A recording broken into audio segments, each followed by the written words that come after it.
আমি এখন যে বিষয়টি ব্যাখ্যা করছি সেখানে আমি মানুষের স্বভাব, তাদের মানসিকতা এবং ইসলামের দাওয়াত গ্রহণ করার ভিন্ন ভিন্ন ধরন নিয়ে গভীরভাবে চিন্তা করি।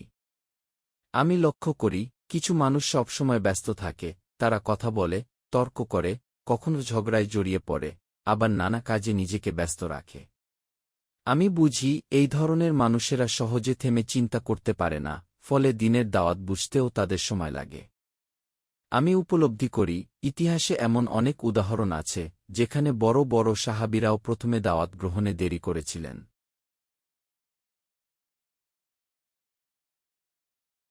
আমি স্মরণ করি হজরত উমর রাদিয়াল্লাহু আনহু এর কথা। আমি দেখি তিনি ইসলামের দাওয়াত গ্রহণ করতে ৬ বছর সময় নিয়েছিলেন। একইভাবে আমি হজরত হামজা রাদিয়াল্লাহু আনহু এর কথাও চিন্তা করি, যিনি রাসূল মুহাম্মদ সাল্লাল্লাহু আলাইহি ওয়াসাল্লাম এর খুবই কাছের মানুষ ছিলেন, আত্মীয় ছিলেন, শৈশবের বন্ধু ছিলেন, এমনকি দুধ ভাইও ছিলেন। আমি অনুভব করি এত কাছের সম্পর্ক থাকা সত্ত্বেও তিনি শুরুতে গভীরভাবে চিন্তা করেননি যে রাসূল সাল্লাল্লাহু আলাইহি ওয়াসাল্লাম কি বলছেন। তিনি নিজের কাজে যেমন শিকারে বেশি ব্যস্ত থাকতেন। তবে আমি এটাও বুঝি তার অন্তরে রাসূলের প্রতি কোনো শত্রুতা ছিল না, বরং এটি ছিল এক ধরনের অমনোযোগিতা।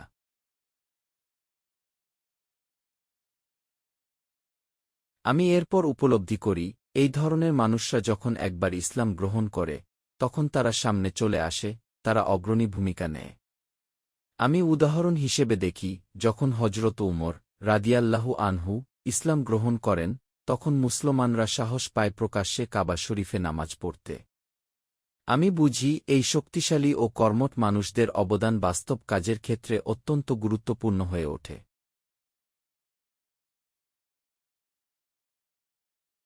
আমি এখানে মানুষের দুইটি শ্রেণী স্পষ্টভাবে দেখতে পাই। একদল আছে যারা দাওয়াত শুনেই তা গ্রহণ করে নেয়, কোনো দ্বিধা ছাড়াই। আমি তাদেরকে সিদ্দিক হিসেবে চিহ্নিত করি। আরেক দল আছে যারা সময় নেয়, কিন্তু একবার গ্রহণ করলে তারা কর্মক্ষেত্রে অত্যন্ত শক্তিশালী ভূমিকা পালন করে। আমি তাদেরকে শুহাদা শ্রেণীর অন্তর্ভুক্ত দেখি। আমি বুঝি বাস্তব কাজ, সংগ্রাম এবং সহায়তার ক্ষেত্রে এই দ্বিতীয় শ্রেণীর মানুষ অনেক সময় বেশি কার্যকর হয়ে ওঠে।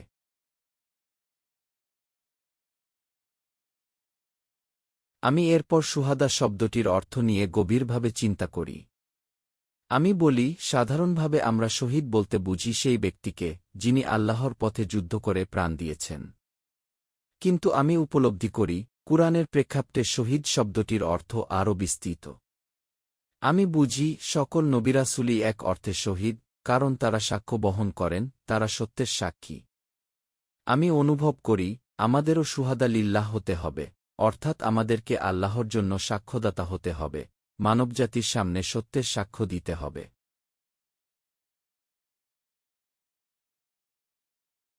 আমি গভীরভাবে উপলব্ধি করি এইভাবে ইসলামে ৪টি স্তর বা মর্যাদা রয়েছে: সৎকর্মশীল, সালেহীন, শহীদ, শুহাদা, সত্যবাদী, সিদ্দিকিন এবং নবীগণ, আম্বিয়া। আমি অনুভব করি যে ব্যক্তি আল্লাহ ও তার রাসূল সাল্লাল্লাহু আলাইহি ওয়াসাল্লাম এর আনুগত্য করে সে এই মহান মানুষের সঙ্গ লাভ করতে পারে। আমি বুঝি এটি কত বড় একটি সম্মান, কত উঁচু মর্যাদা।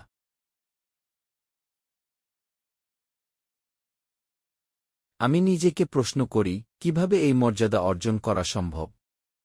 আমি উপলব্ধি করি এটি কেবল নিজের চেষ্টায় সম্ভব নয়, বরং এটি সম্পূর্ণভাবে আল্লাহর অনুগ্রহের ওপর নির্ভরশীল।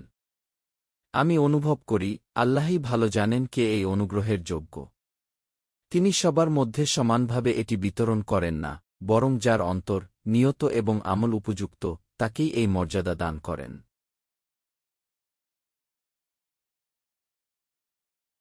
আমি এরপর আরেকটি গুরুত্বপূর্ণ বিষয়ের দিকে মনোযোগ দিই, যা মুনাফিকদের জন্য একটি বড় সমস্যা ছিল। আমি দেখি তারা নিজেদের জীবন ঝুঁকির মধ্যে ফেলতে ভয় পেত। আমি বলি আল্লাহ মুমিনদের নির্দেশ দিচ্ছেন, তোমরা সব ধরনের সতর্কতা অবলম্বন করো, নিজেদের নিরাপত্তার ব্যবস্থা করো, বিপদের মধ্যে নিজেকে অযথা ফেলো না। আমি উপলব্ধি করি ইসলামে অন্ধভাবে ঝুঁকি নেওয়ার নির্দেশ নেই, বরং পরিকল্পনা ও সতর্কতার সাথে কাজ করার শিক্ষা দেওয়া হয়েছে।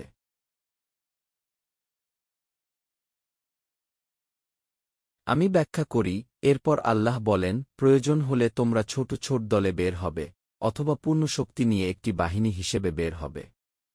আমি বুঝি এটি যুদ্ধের দুইটি কৌশল, একদিকে ছোট দল বা গেরিলা কৌশল, অন্যদিকে পূর্ণাঙ্গ বাহিনী।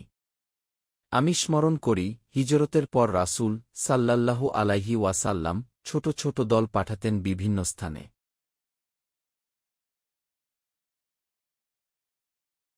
আমি এরপর উপলব্ধি করি, সব মানুষের মানসিকতা একরকম নয়।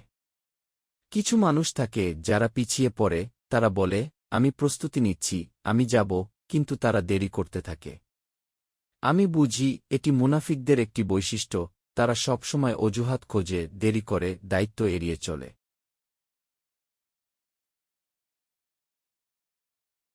আমি একটি পরিস্থিতি কল্পনা করি, যেখানে রাসূল সাল্লাল্লাহু আলাইহি ওয়াসাল্লাম একটি দল পাঠাচ্ছেন এবং আমাকে সেই দলে অন্তর্ভুক্ত করা হয়েছে। আমি নিজেকে প্রশ্ন করি, আমি কি সাথে সাথে প্রস্তুত হব, নাকি আমি দেরি করব, অজুহাত দেখাব? আমি অনুভব করি, এই প্রশ্নগুলোর উত্তরই আমার অন্তরের বাস্তবতা প্রকাশ করে।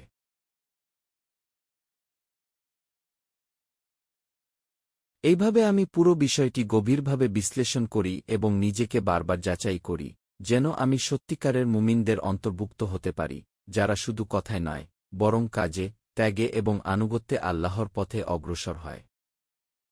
আমি এখন যে বিষয়টি ব্যাখ্যা করছি, সেখানে আমি মানুষের অন্তরের অবস্থা, বিশেষ করে মুনাফিকদের মানসিকতা নিয়ে গভীরভাবে চিন্তা করি এবং নিজের ভেতরেও তা যাচাই করার চেষ্টা করি।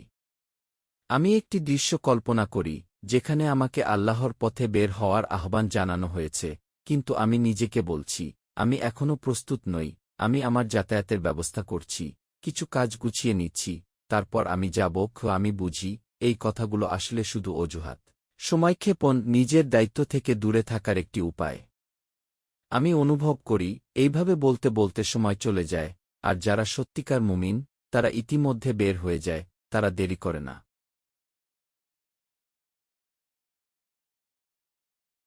আমি এরপর সেই অবস্থার কথা ভাবি, যখন সেই বাহিনী বা দলটি চলে গেছে এবং আমি পিছনে রয়ে গেছি। যদি তাদের উপর কোনো বিপদ আসে, কোনো কষ্ট বা ক্ষতি হয়, তখন আমি নিজের মধ্যে এক ধরনের স্বস্তি অনুভব করি এবং বলি, আল্লাহ আমার উপর কত দয়া করেছেন, কত অনুগ্রহ করেছেন যে আমি তাদের সাথে ছিলাম না। যদি আমি তাদের সাথে যেতাম, তাহলে হয়তো আমাকেও সেই কষ্টের সম্মুখীন হতে হতো। আমি অনুভব করি, এই চিন্তাটা কতটা আত্মকেন্দ্রিক এবং ইমানের দিক থেকে দুর্বলতার প্রমাণ। আমি নিজের নিরাপত্তাকে অগ্রাধিকার দিচ্ছি, কিন্তু আল্লাহর পথে ত্যাগের মানসিকতা আমার মধ্যে নেই।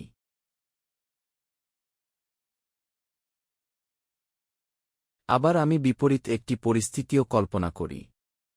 যদি সেই বাহিনী বিজয়ী হয়ে ফিরে আসে, তারা সম্মান অর্জন করে, গনিমতের মাল নিয়ে ফিরে আসে, তখন আমার মনোভাব হঠাৎ বদলে যায়। তখন আমি আফসোস করতে শুরু করি এবং বলি, হায়, যদি আমিও তাদের সাথে থাকতাম, তাহলে আমিও এই সাফল্যের অংশীদার হতে পারতাম, আমিও এই অর্জনের ভাগ পেতাম।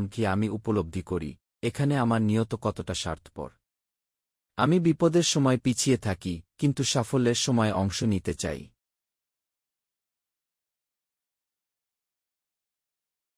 আমি গভীরভাবে চিন্তা করি, এই ধরনের মনোভাব আসলে কেমন?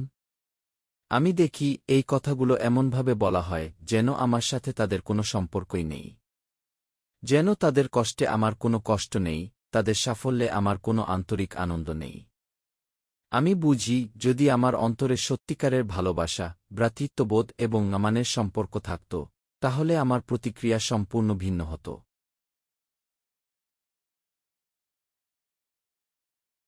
আমি নিজেকে প্রশ্ন করি, যদি আমার ভাইয়েরা আল্লাহর পথে বের হয়ে যায় এবং তারা বিজয়ী হয়ে ফিরে আসে, তাহলে আমার কি অনুভূতি হওয়া উচিত? আমি অনুভব করি, তখন আমার অন্তর খুশিতে ভরে যাওয়ার কথা। আমি বলা উচিত, আল্লাহ আমার ভাইদের উপর অনুগ্রহ করেছেন, তারা সম্মানের সাথে ফিরে এসেছে, তারা সফল হয়েছে। আমি বুঝি, সত্যিকারের ঈমানদার ব্যক্তি নিজের জন্য না ভেবে অন্যদের সাফল্যে আনন্দ পায়, তাদের নিরাপদ প্রত্যাবর্তনে কৃতজ্ঞতা প্রকাশ করে।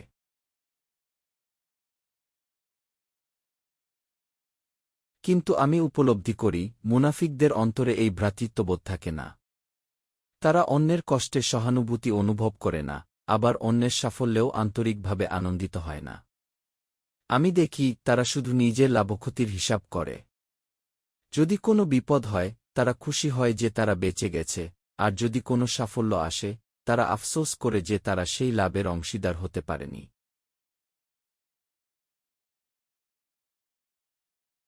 আমি এই বিষয়গুলো গভীরভাবে বিশ্লেষণ করে নিজের দিকে ফিরে তাকাই।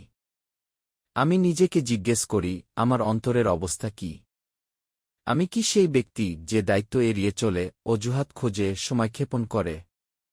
নাকি আমি সেই ব্যক্তি যে আল্লাহর পথে এগিয়ে যেতে প্রস্তুত, যে অন্যদের সাফল্যে আনন্দ পায় এবং তাদের কষ্টে ব্যথিত হয়?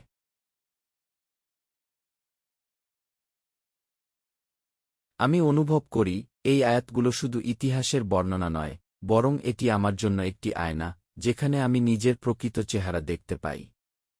আমি উপলব্ধি করি আমাকে আমার নিয়তকে বিশুদ্ধ করতে হবে, আমার ভ্রাতৃত্ববোধকে শক্তিশালী করতে হবে এবং এমন এক অবস্থায় পৌঁছাতে হবে যেখানে আমি শুধু নিজের জন্য নয়, বরং আল্লাহর জন্য এবং তার পথে থাকা মানুষের জন্য বাঁচতে পারি।